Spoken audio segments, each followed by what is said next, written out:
அல்லேலூயா. நாளாசிரியப்பட்டு தேவன் மாதத்தின் 4வது நாளை தேவனுடைய சமூகத்தில் தினம் பயன்படுத்தும்படியாக அவர்கள் நன்றிகளுக்கு முடியாது வந்திருக்க உங்கள் யாவரையும் சர்வநாம இயேசு கிறிஸ்து நாமத்தாலே வாழ்த்துகிறேன், ஆசீர்வதிக்கிறேன். சர்வநாமம் உங்களோடு கூட இருப்பாராக. அழைப்புகள் நம்முடைய திருச்சபைக்காக, திருச்சபை குடும்பத்துக்காக, நம்முடைய கிராமத்துக்காக, நம்முடைய ஒவ்வொரு பிள்ளைகளுக்காக உங்கள் ஜெபங்களை நினைத்துக் கொள்வடியாக உங்களை அன்போடு கேட்டுக்கொள்கிறேன். ஒவ்வொரு நாளும் தேடுங்க. இந்த பொல்லாத உலகம் ஒருவரும் யாருக்கும் யாருக்காகவும் இல்லை. இல்லையா? ஒருவரும் யாருக்காகவும் யாருக்காகவும் இல்லை. நாம நம்மளதான் செய்யணும், பாதுகாத்து. நம்முடைய சரீரம் பலவீனம் வந்தா யாரும் நமக்கு என்ன செய்ய முடியாது, அந்த பலவீனத்தை எடுக்க முடியாது. நம்ம தான் அதை செய்யணும்.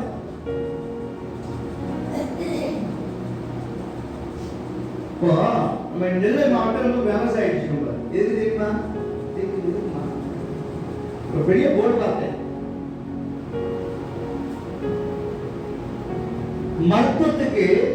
மருத்துவத்துக்கு நெல்லையே எல்லை.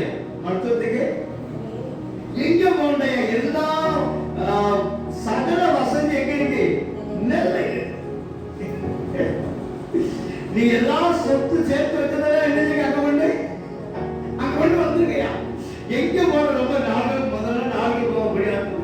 இப்ப அங்கே போட்டு அவ்வளவு நாங்க பெரிய பெரிய ஆஸ்பத்திரி கட்டி வச்சிருக்கிறோம். நல்லா சம்பாதிங்க, நீங்க நல்லா சம்பாதிங்க, சாப்பிடாம சம்பாதிங்க. கடையில் கொண்டு வந்து அதான் ஒரு பழமொழி உண்டு. ஏன்னா நம்ம சரீரத்தை ஒடுக்கி சம்பாதிக்கிறோம். நாள் போக இந்த சில பலவீனம் பார்த்தீங்களா, அது பலப்படுத்துறதுக்கு அந்த சம்பாதிச்ச பணம் செய்யுது. அதான் டாக்டர் எல்லாம் தெரிஞ்சுக்கிட்டாங்க. மருத்துவத்துக்கு நெல்லையே எல்லை. எங்க போன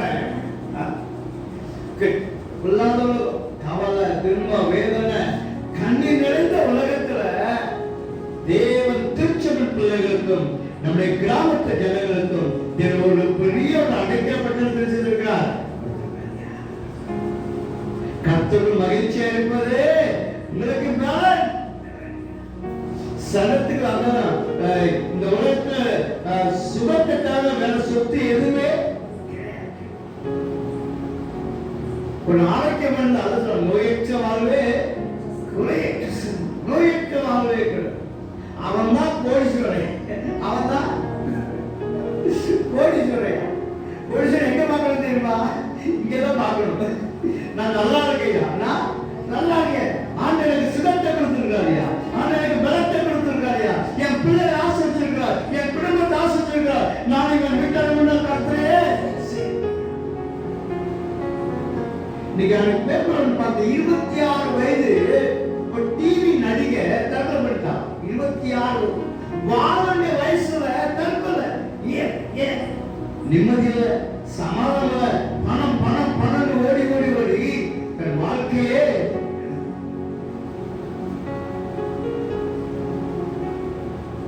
சொல்றது மகிழ்ச்சியா என்பதே எங்களுக்கு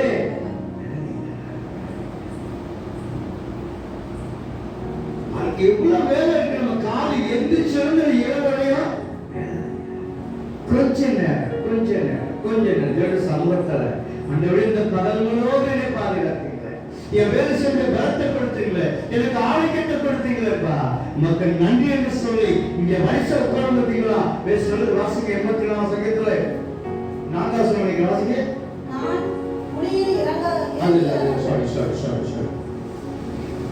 74 4 வாசிக்க. சாரி 84 4 84 தாரா போயிட்டு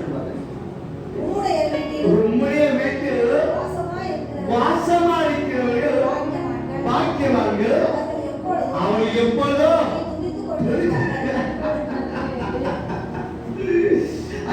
வீட்டில் வாசமா இருக்கிறவர்கள் பாக்கியவான்களையா அவர் சமூகத்தில் கர்த்தர்கள் ஆசீர்வதிக்கப்பட்ட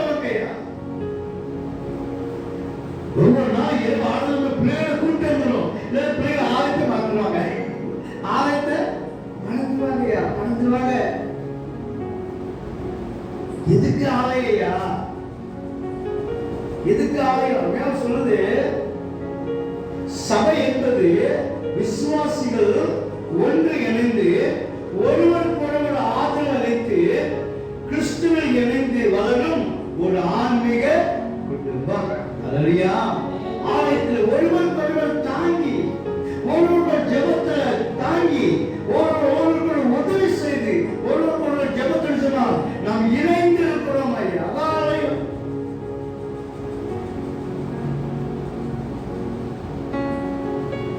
இரவு எதுக்கு ஆனது வைக்கிறார்? கொஞ்ச நேரம் ஆண்டவரே இந்த பகல் முழுவதும் ஏற்படுது. எத்தனை ஜனங்கள் பலதரப்பட்ட நோய்கள். நீங்க ஒரு பேசுங்க, 2 வருடம் 3ஆவது நிக்கிறேன். 2 பேரும் நல்லா பல நண்பர்கள் சொன்னாரா, என் முட்டு வலிக்கு பல ஆஸ்பத்திரி போயிட்ட பல ஆயிரம் ஜனங்கள் எடுத்துத சொல்ல போட்டேன். ஒரு சொன்னாரு, இது நடக்க சொன்னாரு காலையில. நடக்க சொன்னாருன்னா உடம்போட உற்சாகம் கொடுக்கணும். கூட இருந்தா தெரியுமா, காலை நடப்பது ஹார்ட் அட்டாக் வரும் அப்படின்னா. அவர் சொல்றாரு, ஒரு டாக்டர் அவர் சொன்னாரா, முக்கியம் ரொம்ப சேர்த்து ரொம்ப செலவு பண்ணியாச்சு, இனிமே நீங்க காலை இருந்துச்சு சரியா கூட இருந்தா சொல்றாரா. ஒரு டாக்டர் சொல்றாரியா, காலையில் நடக்கிறவங்க என்னமா அப்படிப்பட்ட உலகத்தில் ஆளுகிறையா நாம. இந்த உலக கவலை நிறைந்த உலகம், துன்பம் நிறைந்த உலகம், கண்ணீர் நிறைந்த உலகம்.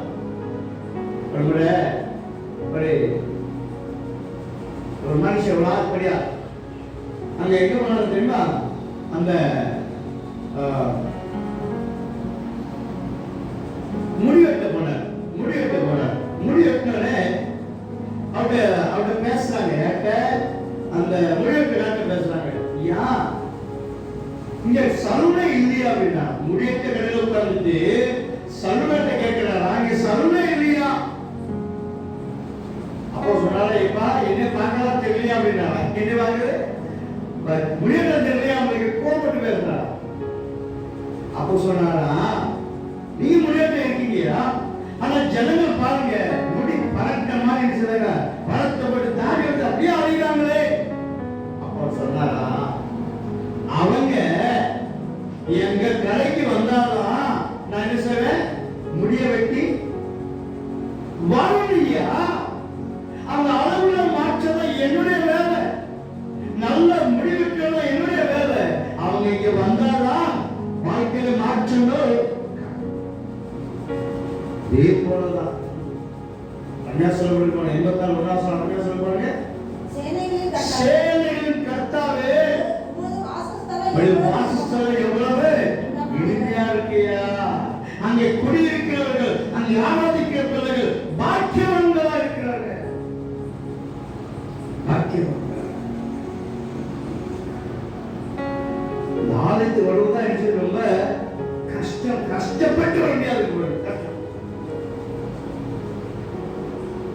வேலைக்கு போனவங்க லேசா கேட்கலாம், ஆலயத்துக்கு ஏன் வரலன்னு ரொம்ப கஷ்டமா கேட்குறது. எதுக்கு ஆலயத்துக்கு வரல? அவ்வளவு கஷ்டம் உங்களுக்கு, ரொம்ப பாடம். ஆலயத்துக்கு வரணும். அதான் பக்தர் பிரசங்க அண்ணா சொல்றாரு, நல்லா இருக்கும்போது ஆலயத்துக்கு வந்துக்கப்பா. நடக்க ஆவி இருக்குதா, ஆலயத்துக்கு வந்துரு. சுகம் இருக்குதா, ஆலயத்துக்கு வந்துரு. நல்லா பேசுறது ஆலயத்துக்கு வந்துரு. வரும்போது நீ பலவீனமா இருக்கும் போது உன்னை விசாரிக்க ஆள் இருக்காதியா. குடும்பத்தில் பிள்ளைகளை வராது. நாம் நடமாடு வழிதான் நமக்கு மதிப்பு.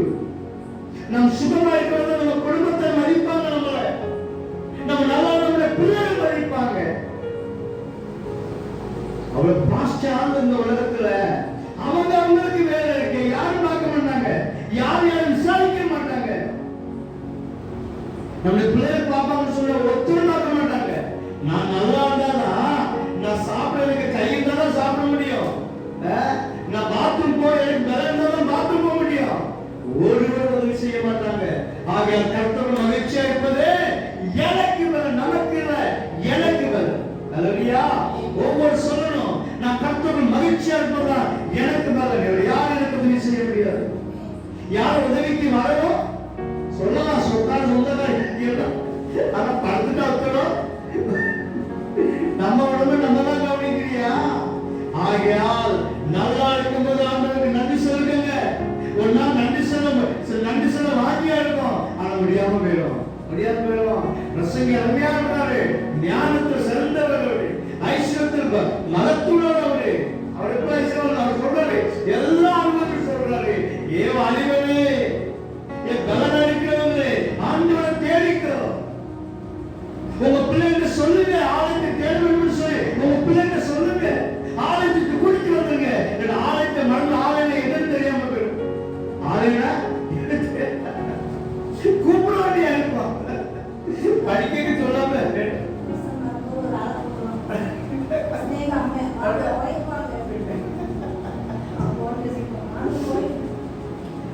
எதுக்கு யாரும் கூப்பிடாம ஆலயத்துக்கு கூப்பிட்டாலும் தெரியணுங்களா? ஆலயத்துக்கு தெரியணுங்களா? கொடுத்து தப்பே இல்லை. ஆலயத்துக்கு வாங்க கொண்டு தப்பே கிடையாது. ஏன்னா காது அழைச்சுதான் வர முடியும், காது உள்ளதான் கேட்க முடியும். அனுதப்பட ஒவ்வொரு நாள் ஆளுக்கு தெரியும், நல்லா இருக்கும் தெரியுங்க. அண்ணா சொல்றேன், உன் கண்ணு குருட ஆளுக்கு என்ன செய்ய வேதத்தை வாசிக்கும். பிரசங்க ஒண்ணு எடுத்துப்பா, அந்த 12 வருஷம் நீங்க அருமையா என்ன அருமையா பாருங்க. அவரு நீ கட்டில படுக்கைக்கு முன்பாகவே என்ன செய்ய ஆலயத்தை தேடிக்கோ. அதான் சொல்றாரு, கர்த்தர்கள் மகிழ்ச்சியா இருப்பதை ஒவ்வொரு நாள் சோர்ந்து விடாதீங்க, எதற்கு கவலைப்படாதீங்க. அருமையா தான் சொல்றாரு அந்த அவன் புஸ்தகத்துல, என் வயல்ல தானி இல்லாமல் போனாலும், என் மாட்டு துறவுக்கு மாட்டு இல்லாமல் போனாலும், இப்படி எல்லாரும் ஒன்று இல்லாமல் போனாலும் என்ன சொல்றதுன்னா, கர்த்தர்கள் மகிழ்ச்சியா இருப்பதே எனக்கு பலனியா. அவருக்கு மகிழ்ச்சியா தான் பலன். பணம் உதவாது, பலவீன சுகம், பலவீன வியாதி, பணம் அது எங்க போனே தெரியாது. அவ்வளவு பணம் நம்ம இல்லவே அங்க கொடுக்கல, அங்க கொடுக்க முடியாது. அப்ப நல்லா இருக்கும்போது ஒவ்வொரு நாள் மகிழ்ச்சியா இருக்க, கர்த்தரோட மகிழ்ச்சியா இருப்பதே நமக்கு பலன். ஒவ்வொரு நாளும் உங்க கவலை மறந்துருங்க, துன்பம் மறந்துருங்க. தீயமா ஒண்ணு நடக்க போதில்லை, கவலைப்பட்டு நடக்க போதில்லை. நிறைய சமாச்சி வச்சு நம்ம சாப்பிடுறதுன்னா என்ன பண்ணுறது? ஒவ்வொரு நாளும் நம்ம பிள்ளைகளோடு கூட சென்று ஆலயத்தை மறந்து ஆலயத்தை தேடுங்க. நம்முடைய பெற்றோர்கள், நம்முடைய கிராமத்து தாய்மார்கள், நம்முடைய கிராமத்து முப்பர்கள் ஒவ்வொரு நாள் ஆண்டவரை தேடுங்க. அதான் நமக்கு பலன். உங்க பிள்ளைகளுக்கு ஆலயத்தை சொல்லிக் கொடுங்க, ஆலயத்துக்கு போதும் சொல்லிக் கொடுங்க. ஆலயத்தை மறந்துடுவாங்க, ஆலயத்தை என்ன சொல்லிக் கொடுங்க. அந்த பகல் முழுவதும் நம்மை பாதுகாத்திருக்கிறாங்க. காலையில் நேரம் இரவே காண முடியல. அப்படிப்பட்ட உலகத்துல நம்ம பிள்ளைங்க சொல்லணும், நம்மளை கண்மணிகளை பாதுகாத்த ஆண்டவருக்கு நாம் குடும்பமா நன்றி சொல்ல வேண்டும் சொல்லி பிள்ளைகளுக்கு சொல்லிக் கொடுக்கணும். கர்த்தர்கள் மகிழ்ச்சியா இருந்தே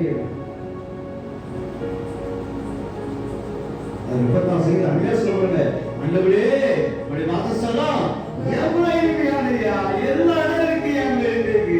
அதை காட்டி ஆண்டவரே உடைய ஆலயத்தில் வாங்கிப்பதே நான்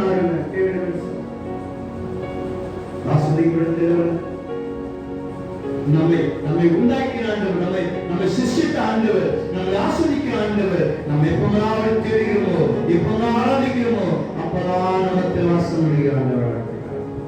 அது ஒரு நாள் கவலைப்படாதீங்க. உங்க வாழ்க்கையை மாற்றுகிற ஒரு இடம், நீங்க மகிழ்ச்சியா இருக்கிற ஒரு இடம், உங்க வாழ்க்கையில பலன் கொடுக்கிற இடத்தை ஒருபோதும் மறந்துடாதீங்க. நான் சொல்லியிருக்கேன், நம்ம நல்லா இருக்கும் போதுதான் நம்மளுடைய உற்சாகம் கவனிப்பாங்க. நம்ம நல்லா இருக்கும் போது நம்முடைய பிள்ளைகள் கவனிக்கும்.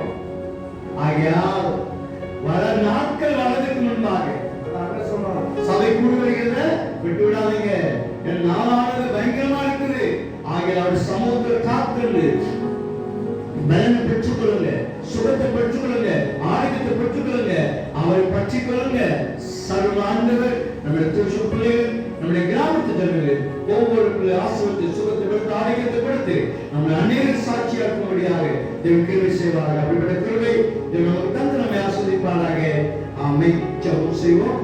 யாரும் படிக்கிறோம். கண்களை மூடி இந்த இரவு பிரவேசிக்க போகிறோம். இந்த பகல் முழுவதும் நம்மோடு இருந்த ஆண்டவர் எத்தனை ஆபத்துகள், எத்தனை விபத்துகள், எத்தனை நோய்கள், எத்தனை வியாதிகள், கவலை, கண்ணீர், துன்பம், நிம்மதியற்ற வாழ்க்கை, சமாதானமில்லாத ஒரு வாழ்க்கை, கோடிக்கணக்கான ஜனங்கள் தவித்துக் கொண்டிருக்காங்க. ஆனால் உங்களுக்கு எனக்கு ஜீவன் சுகத்தை கொடுத்திருக்கிறார்களா? நம்முடைய பிள்ளைகளை ஆண்டவர் பாதுகாத்து வந்திருக்கிறார்களா? உள்ளத்தில் ஆழத்திலிருந்து அந்த நன்றி சொல்ல கடவுள் நன்றி சொல்லுவோமா? அப்பா அந்த நாளை வந்து தந்து இந்த பகல் முழுவதும் எங்க கூட இருந்து பாதுகாப்பு வழி நடத்தி வந்ததுக்காக அப்பா அந்த இரவு வேளையில அப்பா சமூகத்துல வந்து ஆராதிக்கும்படியாக துதிக்கும்படியாக நன்றி வெளியிருக்கும்படியாக அப்பா மாற்றி தியானிக்கும்படியாக தந்தனுக்கு பேசாம நன்றி ஏசப்பா. அப்பா கர்த்தரை தேடுங்க அப்பொழுது பிள்ளைகளும் சொன்ன வார்த்தையின்படி அப்பா சுதந்திரம் அப்பா அப்பா உங்களை தேடி வந்து வந்திருக்கிறோம் அப்பா. அப்பா எனக்கு தேடி வர தந்தனுக்கு பேசாம நன்றி ஏசப்பா. அப்பா அந்த நாங்கள் பெருமையாக போகாதபடிக்கு அப்பா ஆயிரத்தி நன்மையினாலும் அப்பா சுதந்திரம் அப்பா எனக்கு கிருபையினாலும் நிரப்பி அனுப்புங்க தகப்பனே. அப்பா சுதந்திரம் அப்பா சுதந்திரம் அப்பா. அப்பா அந்த நாளை எங்களுக்கு ஆசீர்வதித்து தந்ததுக்காக நன்றி தகப்பனே. அப்பா அந்த இரவு பிரவேசிக்க இருக்கிறோம் அப்பா. இந்த இரவு முழுவதும் இந்த கூட இருந்து கிராமத்தில் ஒவ்வொரு கூட இருந்து எல்லா தீங்குகளுக்கும் எல்லா நாசமசங்களுக்கும் எல்லா ஆபத்துகளுக்கும் எல்லா விபத்துகளுக்கும் எல்லா விசேஷங்களுக்கும் இந்த கிராமத்தை சிச்சிரும் நீங்க தகப்பனே. இந்த தீங்கு நேரடாதபடிக்கு இந்த இரவு முழுவதும் கிராமத்திற்கு ஒவ்வொரு பிள்ளைகளையும் நீங்க கண்மணி போல காத்துக்கொள்ளுங்க அப்பா. அப்பா நாளை எதிர்த்து காணும்படியாக எனக்கு திருப்பி செய்யுங்கப்பா. நாளை எதிர்த்து அதிகாலையில் சமூகத்தில் வரும் வரையிலும் இந்த இரவு முழுவதும் எங்களையும் கிராமத்தில் ஒவ்வொரு பிள்ளைகளையும் நீங்க கண்மணி போல காத்துக்கொள்ளுங்கப்பா. அப்பா சோதரம் அப்பா எதிரே வேலையினத்தோடு சுகவினத்தோடும் கண்ணீரோடும் கவலையோடும் அப்பா தூங்க முடியாமல் தவிக்கிற ஒவ்வொரு பிள்ளைகளுக்கும் அப்பா இந்த இரவு பிரமாணத்திலே கிடைக்கப்படியாக திருப்பி செய்யுங்கப்பா. அப்பா சோதரம் அப்பா ஒவ்வொரு பிள்ளைகளுக்கு வேண்டிய சமாதானத்தை ஆறுதலை நீங்க கொடுத்து இந்த இரவு பிரமாணத்திலே கிடைக்கப்படியாக திருப்பி செய்யுங்கப்பா. சோதரம் அப்பா சோதரம் அப்பா அப்பா சபை கொடுத்து எங்களுக்கு ஆசீர்வதித்து தந்ததுக்காக நன்றி ஏசப்பா. எல்லாவற்றிலும் நாம மாத்திரமே பயன்படுத்தும் இயேசுவின் மூலம் எங்கள் ஜீவனில் நடத்தப்பட்டே. ஆமென்.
தேவனுடைய ஆசீர்வாதத்தை பற்றி சொல்லமாக